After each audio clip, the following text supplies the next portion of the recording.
অতএব এখন আমার কাছে প্রশ্ন যে আমরা কোরআন হাদিসে যেটা আছে সেটা মানবো না ঐতিহাসিক বর্ণনায় ইতিহাসবিদরা যা লিখেছে সেটা মানব? কথা আর একটু পরিষ্কার করে বলি।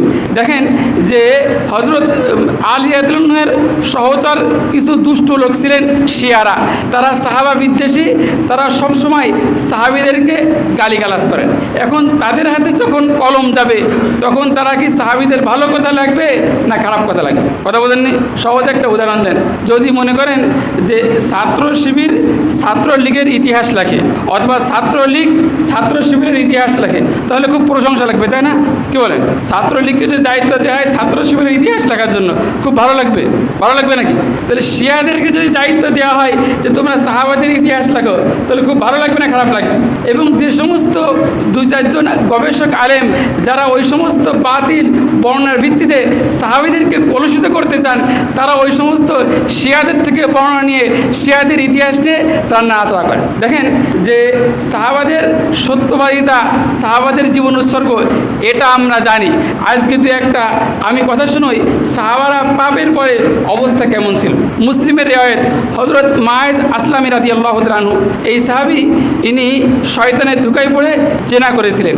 জেনা করার পরে তিনি দেখেন যে একজন ব্যক্তি যখন পাপ কাজ করে তখন কিন্তু সে তার পাপ লুকায়, কিন্তু যদি সে নেককার হয়ে থাকে লুকানোর পরেও তার অন্তরের মধ্যে একটা জ্বালা পোড়া তৈরি হয়ে যায় পাপের কারণে। তা মায়েদ আসলামী রাদিয়াল্লাহু তাআলা আনহু তিনি জেনা করার পরে আল্লাহ রাসূলের কাছে এসে আসতেন।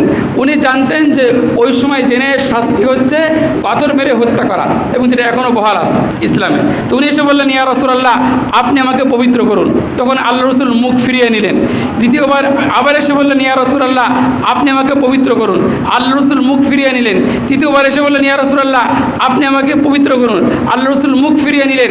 চারবার এসে চতুর্থবার এসে বললেন, ইয়া রাসূলুল্লাহ, আপনি আমাকে পবিত্র করুন। তখন আল্লাহ রাসূল বললেন, তোমাকে কিসের থেকে পবিত্র করব? তখন তিনি বললেন, ইয়া রাসূলুল্লাহ, ইন্নী জানাইতু, আমি জেনা করেছি, অতএব আপনি আমাকে পাথর মেরে হত্যা করে আপনি আমাকে পবিত্র করুন। এরপরে আল্লাহ রাসূল বললেন যে দেখো, তুমি আল্লাহ তাআলার কাছে মাপ চাও।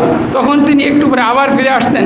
এভাবে 4বার আসার পরে যখন তাকে পাথর মেরে হত্যা করা হলো, এরপরে আল্লাহ রাসূল, হাদিসে আসছে, আল্লাহ রাসূল 3 দিন পর আসেন, এসে বললেন যে ইস্তাগফিরু লিমায়েজ, তোমরা মায়েজ আসলামের জন্য ক্ষমা প্রার্থনা করো। লাকাদ তাবা তাওবাতান, সে এমন একটা তওবা করেছে, যদি এই তওবা কোনো উম্মতের মাঝে বন্টন করে দেওয়া হতো সে উম্মতকে ক্ষমা করার জন্য যথেষ্ট হয়ে যেত। কথা বোঝেননি? মানে সে এমন একটা তওবা করেছে আল্লাহ তাআলার কাছে, যদি একটা জাতিকে এই তওবা বন্টন করে দেওয়া হতো আর এই জাতিকে ক্ষমা করা হতো, তাহলে এই জাতির ক্ষমার জন্য যথেষ্ট হয়ে যেত। সে এমন একটা তওবা করেছে। আর একটা হাদিস শোনেন, তখন বোঝা গেল সাহাবায়ে কেরাম অনেক সময় একটা পাপ করেছেন, কিন্তু পাপের পরে তাদের যে অনুশোচনা আসছে এটা আসলে কাল্পনিক। আর একটা হাদিসে আসছে, এটাও মুসলিমের রিওয়ায়াত, আবু মাসউদ আল আনসারী, তিনি একদিন তার এক দাসকে প্রহার করেছিলেন, মারতেছিলেন। ইসলামের দাসকে শাসনের জন্য টুকটাক প্রহার করা এটা বৈধ আছে। তিনি যখন মারতেছেন তিনি বলেন, ইতিমধ্যে আমি পিছন থেকে আওয়াজ শুনলাম, পিছন থেকে আওয়াজ আসতেছে, ইলাম আবা মাসউদ লাল্লাহি আকদারু আলাইকা মিনকা আলাইহি। আবু মাসউদ, আল্লাহর শপথ করে বলছি, আল্লাহ তাআলা তোমার পর বেশি ক্ষমতাবান যতটুকু তুমি তোমার দাসের প্রতি ক্ষমতাবান তার চাইতে। এরপরে উনি বলেন, ফাইদান ইলতাফাত্তু ফাইদান হুয়া রাসূলুল্লাহ, আমি তাকাই দেখি পিছনে আল্লাহ রসুল দাঁড়ায় আছেন। তখন আমি সাথে সাথে বললাম, হুয়া হুররুন লিওয়াজহিল্লাহ, হে আল্লাহ রসুল, আমি তাকে মুক্ত করে দিলাম। সুবহানাল্লাহ বলবেন না? তাহলে দেখেন যে উনি এই মারটা ইসলামে অবকাশ আছে, তথাপি উনি মারতেছিলেন, আল্লাহ রসুলটা অপছন্দ করেছেন, সাথে সাথেই আপনার দাসকে কী করে দিলেন? মুক্ত করে দিলেন। একটা দাস তৎকালীন সময় অনেক টাকা লাগতো কিনতে, এবং তাকে মুক্ত করা মানে আর্থিকভাবে অনেক লোকসান হওয়া। তাহলে দেখেন উনি একটা পাপ কাজ করেছিলেন যেটার অনুমোদন শরীয়তে আছে, গোলামকে দাসকে মারা, কিন্তু যখনই আর দেখেন আল্লাহ রসুলকে দেখলেন আর তিনি দেখলেন আল্লাহ রসুল অপছন্দ করেছেন, তাহলে তিনি সাথে সাথে কী বললেন? হে আল্লাহ রসুল, আল্লাহর সন্তুষ্টির জন্য আমি তাকে মুক্ত করে দিলাম। আবু যর রাদিয়াল্লাহু তাআলা আনহু তিনি কাজ করেছিলেন, তার সাথে তার গোলাম ছিল। এক সাহাবী বলেন যে আমরা আবু যরের নিকট দিয়ে যাচ্ছিলাম, দেখলাম তার গায়ে যে মানের পোশাক তার গোলাম দাসের গায়েও ওই মানের পোশাক। তখন আমরা বললাম যে আবু যর, আপনি তো গোলামের পোশাকটা আপনি গায়ে দিতেন, তাহলে তো আপনার একটা সেট হয়ে যেত, তা আপনি একটা গায়ে দিয়েছেন আর একটা গোলামকে গায়ে দিয়েছেন। তখন তিনি বলেন যে দেখো, একদিনের ঘটনা, আমি আমার এক গোলামকে তার মা বাপ তুলে গালিগালাজ করলাম। তখন সে আল্লাহ রসুলের কাছে আমার বিরুদ্ধে অভিযোগ করলো। তখনই বললাম, ইয়া রাসূলুল্লাহ, যখন কেউ গালিগালাজ করে তখন তো স্বাভাবিকভাবে সে মা বাপ তুলেই গালিগালাজ করে। তখন আল্লাহ রসুল বললেন, আবু যর, ইন্নাকা মুরুন ফিকা জাহিলিয়াতুন, ওই আবু যর, তুমি এমন এক ব্যক্তি যার মধ্যে এখন জাহিলিয়াতের স্বভাব আছে।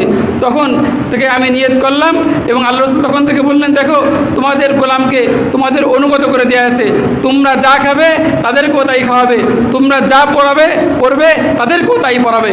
অতএব আমি যেহেতু ভালো রেশমি পোশাক পরেছি, অতএব আমি আমার চাকরকেও আমার ওই মানে পোশাক পরাইছি। কথা বোঝেননি?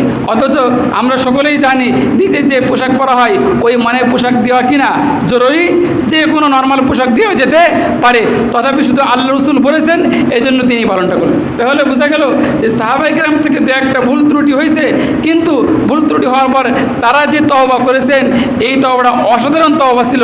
অতএব বাহ্যিক দৃষ্টিতে ঐতিহাসিক রেওয়ায়েতের ভিত্তিতে যদি কোনো ভুল ত্রুটি সাহাবাদের পরিলক্ষিত হয়, তাহলে এমন কোনো যুক্তিযুক্ত ব্যাখ্যা করতে হবে যে ব্যাখ্যার মাধ্যমে সাহাবায়ে কেরামের নিষ্কুলসতা পরিষ্কার হয়ে ওঠে, তাদের বিরুদ্ধে কোনোভাবেই কলম ধরা যাবে না। আল্লাহ পাক রব্বুল আলামিন আমাদের এই বিষয়টা অত্যন্ত একটা শাস্ত্রীয় বিষয়, এটা আসলে জনসাধারণের বিষয় না।